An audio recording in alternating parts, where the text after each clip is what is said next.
こんなとこでくたばってられっか。俺には叶えなきゃなんねえ夢があんのに。夢。だからってんだ。一人でも里のみんなに俺の力を認めさせて。 Yo, salut les shinobi, aujourd'hui on se retrouve donc pour une vidéo sur les incohérences de Naruto. Donc dans le manga Naruto, c'est l'épisode 1 d'une série de vidéos. Et donc c'est parti, on va voir les incohérences dans le manga Naruto et dans l'anime Naruto et Naruto Shippuden. Première incohérence, dans le chapitre numéro 698 du manga, Yamato, qu'on n'avait pas vu depuis tout l'arc de la 4ème Grande Guerre Ninja, sort du Zetsu Spiral et c'est là que Hiruzen Edo Tensei en le remarquant s'exclame « Yamato ?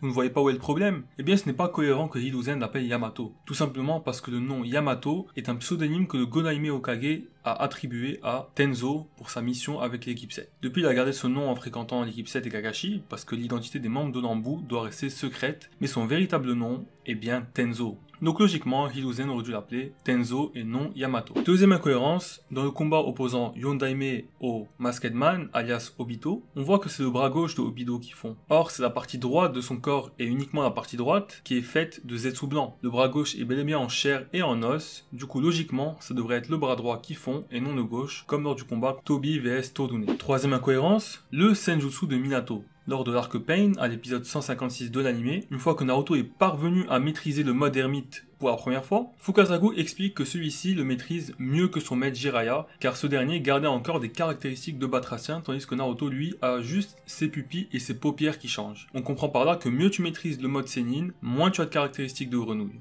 Minato, durant la guerre contre Madara, va utiliser le mode ermite de manière approximative, très rapidement, en soulignant que ce n'est vraiment pas son point fort et qu'il n'arrive pas à le garder très longtemps. Et pourtant, il a littéralement la même tête que Naruto. Les mêmes yeux, pas de caractéristiques de Batracien en dehors des yeux. Ça n'a absolument aucun sens. Au vu de son niveau faible de maîtrise, il devrait avoir une tête plus proche de celle de Jiraiya, limite que de Naruto. C'est donc une incohérence. Kabuto, lorsque Orochimaru ressuscite, ce dernier pose sa main sur lui, victime de l'Izanami d'Itachi, et récupère son chakra présent dans le corps de Kabuto. Après ça, on constate que Kabuto n'a plus les traits de serpent d'Orochimaru, ou même ses cornes de dragon, et pourtant, quand il vient sauver Sasuke, il a exactement la même apparence qu'il avait avant qu'Orochimaru lui reprenne son chakra. No sense. Grosse facilité scénaristique. Cinquième incohérence, le projet de Pain. Pain révèle à Jiraiya lors de leur combat que son objectif est de créer, à l'aide des bijoux, une arme de destruction massive capable de rayer une nation en un clin d'œil. Son raisonnement est qu'avec une telle arme, la paix régnera dans le monde par la peur entre guillemets. Tu pètes une nation, ça sert d'exemple pour tout le monde, jusqu'à ce que une guerre rééclate et bim, tu punis encore et ainsi de suite. Et tout son débat lors de son combat contre Naruto découle du même projet, alors que, à l'occasion du combat Tobi versus Conan, on apprend que Nagato et Conan embrassaient également le projet chéri par Obito, le Tsukinome Keikaku, autrement dit le projet œil de lune. Alors vous allez sans doute me dire que Nagato a tout simplement menti à Jiraiya et Naruto, parce qu'à ce moment-là de l'histoire, l'identité de Tobi, entre guillemets, n'était pas révélée. Personne ne savait encore qu'il était soi-disant Madara, mais ça ne suffit pas à mon sens à justifier ce mensonge, parce que d'une part, Pain dit à Jiraiya, puisque vous n'allez pas sortir de là vivant, je veux bien vous révéler mon plan. Il pourrait mentir aussi, mais bon. Et d'autre part, sa rédemption, etc. découle du débat qu'il a eu avec Naruto. Si la base du débat est fausse, alors en quoi la rédemption de Nagato peut s'opérer légitimement? D'autant qu'il a l'air assez investi dans ses longues tirades, on voit qu'il croit en ce qu'il dit. Voilà, j'espère que la vidéo vous a plu. N'hésitez pas à laisser un like si vous avez aimé la vidéo, à commenter pour me dire si vous êtes d'accord avec ces incohérences ou si pour vous, par exemple, cette dernière incohérence, vous trouvez que ce n'en est pas vraiment une, et me dire dans les commentaires aussi si vous voulez que je fasse un épisode 2 parce que j'ai encore des incohérences en tête. Et sur ce, je vous dis